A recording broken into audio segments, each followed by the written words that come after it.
So, first and foremost, if you guys want to be one of those negative Nancys who says I'm using this topic for clickbait, do whatever the hell you want, believe whatever the hell you want. I really don't care. But this video is going to be completely demonetized. I'm not making any money from this video at all whatsoever. I just need to talk. So, recently, I'm filming this on April 7th. About a week and a half ago, I want to say almost 2 weeks ago, my fiance and I found a lump in my right breast, and it was on the side right here. It is soft, it is movable. Now my first thought when we found the lump is that, oh my gosh, I can't go to the doctor right now because of this whole virus going around thing. And my mom has a very highly compromised immune system because she did have breast cancer a few years ago. And so I didn't want to risk going to places where people could be sick or be at higher risk of carrying the virus, or just like a medical building of some sort. I was scared to go to the doctor. But at the same time, I'm scared of not knowing. And that's basically why I wanted to make this video, because if you guys ever feel anything suspicious going on with your body, you need to get checked. Like, don't sleep on it. Don't wait on it. Take action immediately, because you could end up saving your own life. And that's what happened with my mom. When she had found her lump, she caught it really early. We caught it really early, and thank goodness that she was able to get in and get treated, and she is now cancer-free. But thank God she found it early, because that could have been a matter of, you know, the severity of something. It's best to catch things early. So as soon as I found it, I got into the doctor. I decided to go ahead and go because I just needed to know the answers. It was just eating me alive. Now, the thing is when my mom was my age, she actually already had 2 lumps removed, and they were cysts.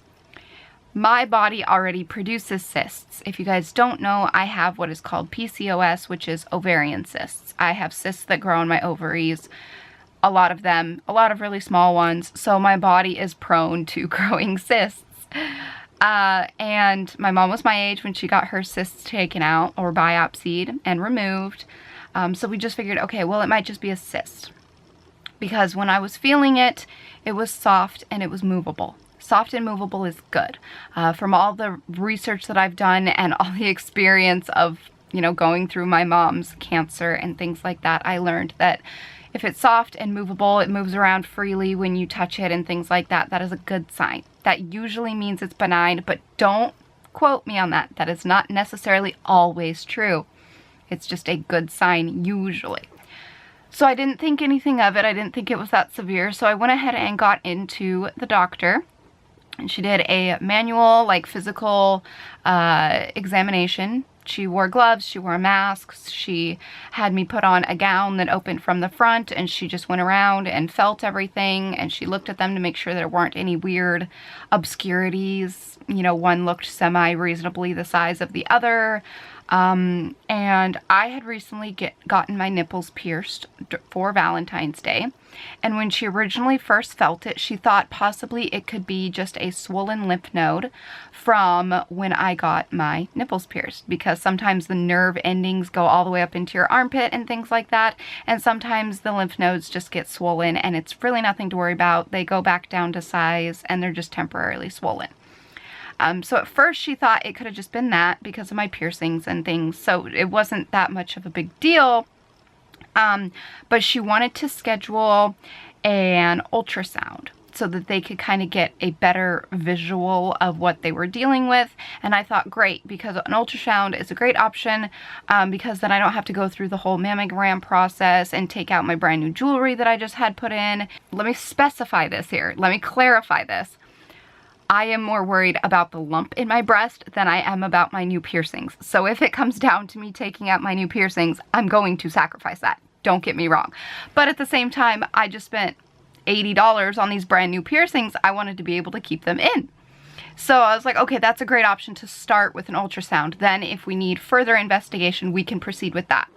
And that's why she opted with that. So we didn't do anything that involved radiation or anything, and I didn't need to take my jewelry out, which I thought was very considerate of her, and I very much appreciated that. So I went in today. It is April 7th. I went in today to go get my ultrasound at 10 o'clock this morning.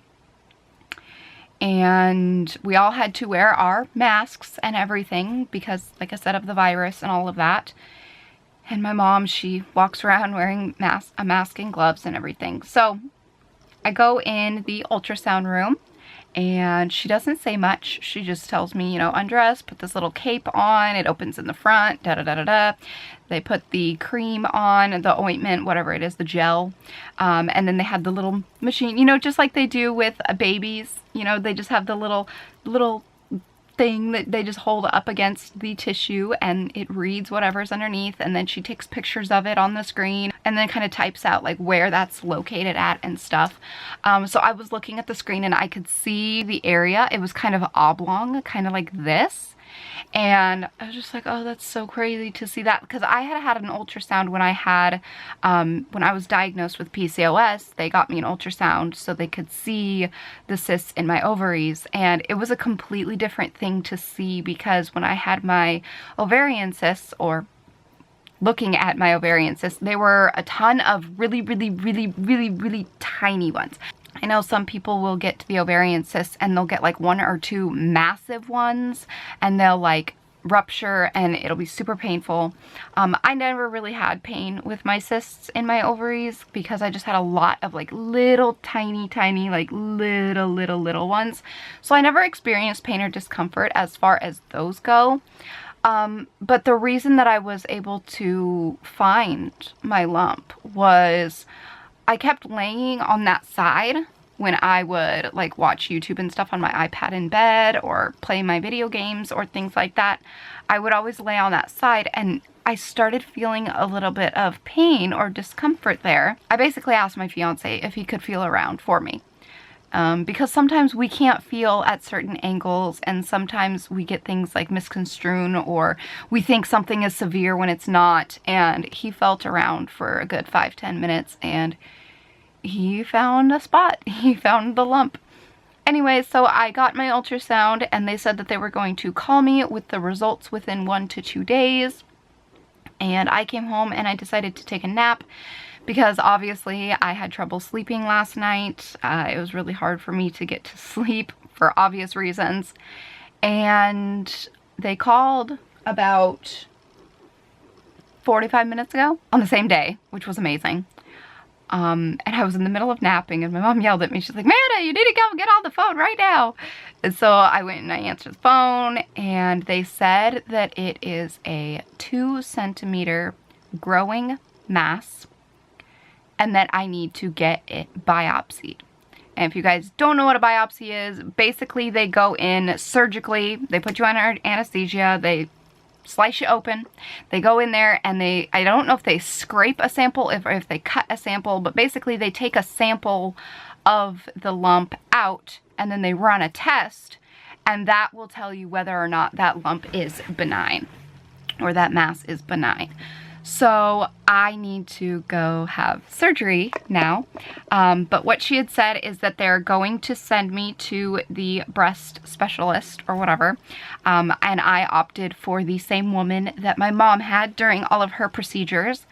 So I will be going to her. They said that they are going to forward the results to her and she can then decide if she just wants to schedule it right away or if she wants to see me in person first for like just a visit, just to feel it for herself, get an idea. But she does know the past with my mom and things like that. Now my mom was tested for the BRCA test, I think is what it was called, to see if she is carrying the breast cancer gene, and she does not have it. So that is good, which means I shouldn't have it, which is great. But that doesn't mean anything at this point. It could be serious or it could just be a cyst. We don't know. And that's what the scary part is not knowing. They had told me that I could wait into summer to get it done if I wanted to because of the whole coronavirus thing. But I'm the type of person where I need to get it done now. I need to get it done now for the sake of my sanity, so that I have answers, so that I'm not just tossing and turning every single night in bed, wondering what the future is going to hold. So I am waiting for a call from the breast specialist doctor to get back to me and schedule either this biopsy or a appointment with her, just to kind of get an idea of what's going on and just kind of meeting her. I mean I've already met her before, but like me as the patient rather than my mother. So yeah, this is what we're dealing with, and it's scary. It's really terrifying, especially given the history with breast cancer in my family. When I went for my last pap smear to go see my gynecologist a year or two ago, actually, it wasn't my last one, it was like 2 years ago, one. I asked her, when's the earliest I need to start getting routine mammograms? Usually she recommends that people wait until they're 30 to start getting them. I'm 27 and I just discovered a lump. So it doesn't necessarily matter your age. If you feel that something is off, or you feel that you need to know what is going on with your body, act on it. And don't be so afraid. It's scarier to not have answers than it is to know what's going on. Because yes, they can tell me you have breast cancer. So then what? Then I go through the process and the routine of treating it. If you just don't know, then you don't know how to properly go about fixing whatever it is. You know, it could be something simple. It could be something minor. It could be a cyst. And if that's the case, they'll just take it out when they're in there. They'll stitch me back up and they'll call it good. You know, it might be something so minor, but the fact of the matter is don't sleep on it. Don't wait. Don't wait around. I needed to get this done now, for the sake of, like I said, my sanity, to know like what is going on with my body and how I can go about treating it.